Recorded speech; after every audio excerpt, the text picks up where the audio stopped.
I do work with young people in the United Nations, and very often the young people, they're the tastiest part of the event, but they're always towards the end. Yes or no? So we're going to take our time and enjoy and savor what they have to say.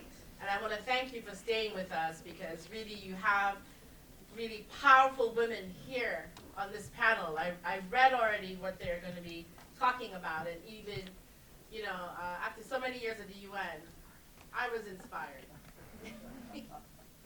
I was inspired and asking myself, what am I doing? How can I get a piece of what they're talking about? So again, Gordon says, I'm Hawa Diallo. So I started doing programs with them really to help us to talk better to younger generations, but intergenerationally also, and also to listen to them. So first of all, having grown up in Turkey, we have a lot of Middle Eastern influence still in our country. So I've firsthand seen the sentiment of, women's education not considered important or essential, which unfortunately creates a vicious cycle where it goes on for generations. And then both having worked in tech and finance and having studied engineering, I've seen that all of these fields are very clearly, for example, in Turkey, that's pharmacology. It's considered more flexible for hours. So women are guided towards those majors. Why? Why does this happen? Expectations. Women are expected, I think, to... Hello, good afternoon. My name is Zaina El-Hadi, and I am currently studying for a master's at Columbia University. And there's so much that we could talk about with this topic. But there's kind of three main experiences that I have that I like to share. And the first one is about my background in education and fitness. So I have a master's in education, and I was a high school teacher for a few years, and I also work in the fitness world. And through both of these, the intersection of these two fields, I've seen so many young girls and women struggle with the body image expectations and the beauty standards that our society forces onto them. I've spent so many lunch hours talking to teenage girls about why they need to eat lunch. Things that seem so basic to us, yet that these teenagers really struggle with. And at the same time, I'll see my friends on social media posting about making posts that are unwittingly contributing to the problem because it's so deeply ingrained.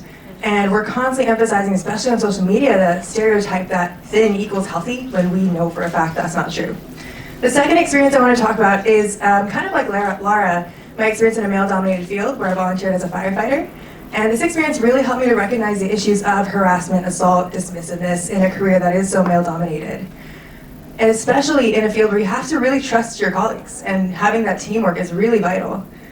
The difficulty for women in the field, there's so many gender barriers, even getting in, and then once they're in the field, staying in the field, there's so many things that are there to kind of push you out, and the way that women are often treated is one of those factors. And this really helped me realize that rather than one single glass barrier that we often talk about, there's kind of a bunch of one glass ceiling, there's a lot of small glass barriers that are nonstop, that we keep bumping into, that make it harder and give us more reason to leave.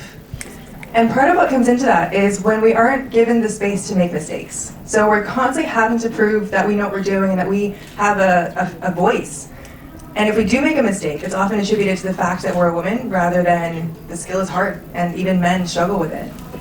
The third experience is, I want to come from the kind of multicultural perspective. So my mom is half Chinese and half American. My dad's from Egypt, but I grew up in China, I lived in India, and now I'm in New York.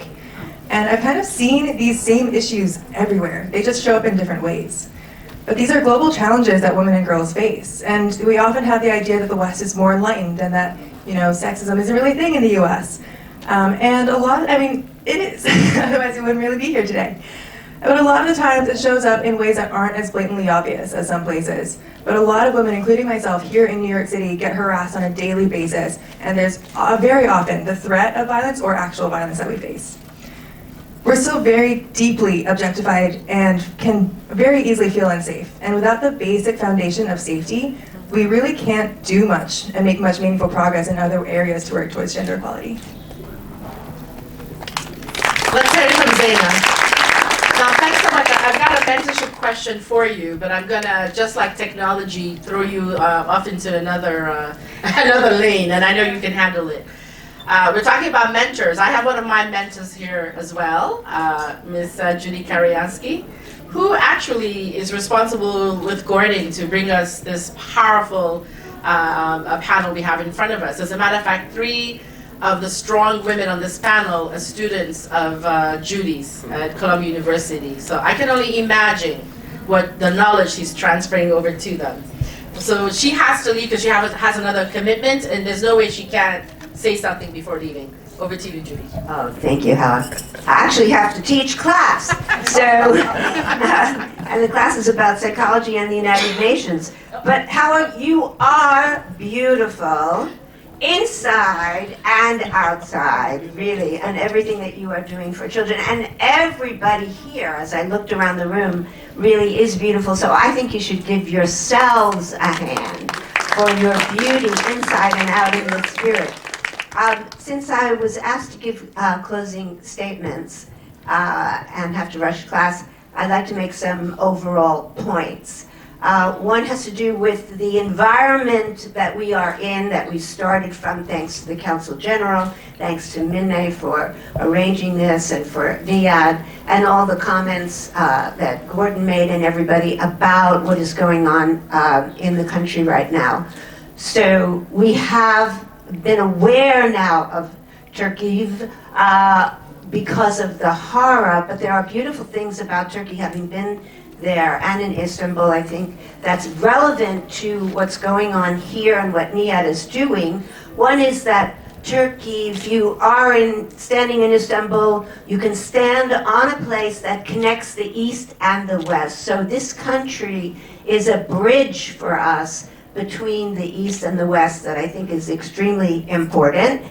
We recently did an event about World Interfaith Harmony Week, and Turkey also is a country, along with other countries like Georgia. On one street in Istanbul, there is a mosque, a church, and a synagogue, which is a very powerful experience that really also shows the unity that Turkey brings together. So I think that we're all united about Turkey is very important.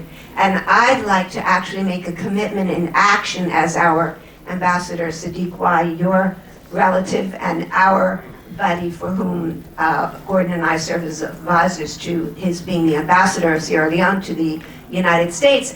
Action matters. And so Russell did not know this, but I'm going to volunteer us to provide, either through technology or in person, some psychosocial support, as we did in the song that you heard, to Turkey. And if you just all maybe turn to the other person next to you and say, if you had all the money in the world, all the time in the world, and all the opportunity, what might you do for Turkey? Just for 15 seconds, turn to the person next to you and share that.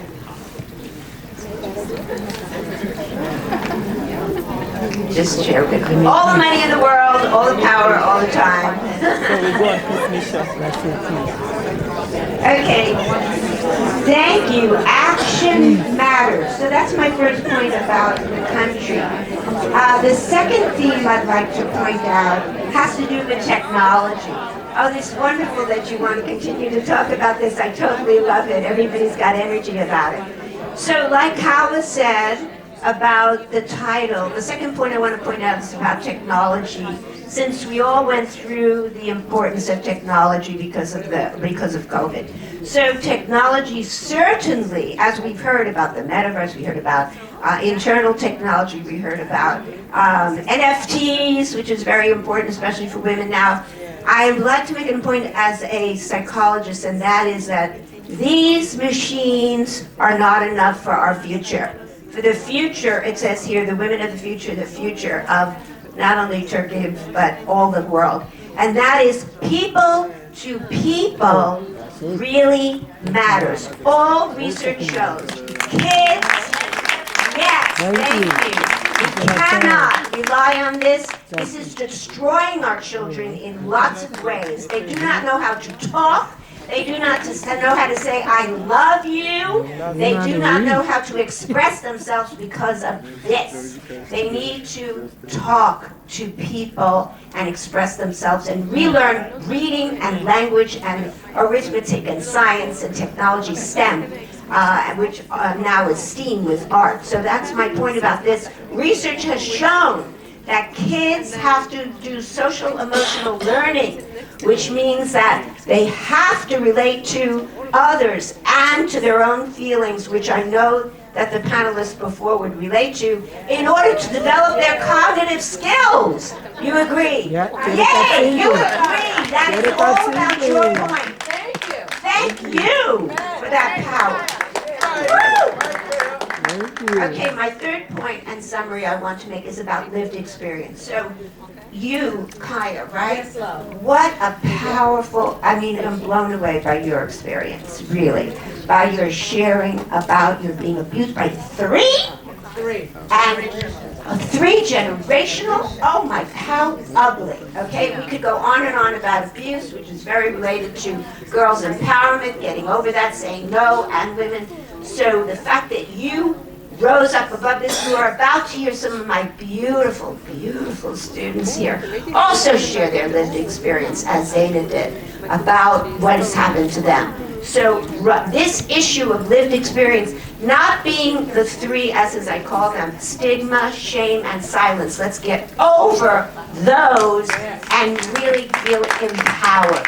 Okay, now my third point has to do with the importance of what empowerment means. That empowerment also relates to entrepreneurship that we heard, and it relates to education. So thank you to Nia for everything that you are doing for educating young girls. I have my Nia notebook here that I got last year, and that has all my notes in it. It is close to my heart, and now close to all of our hearts.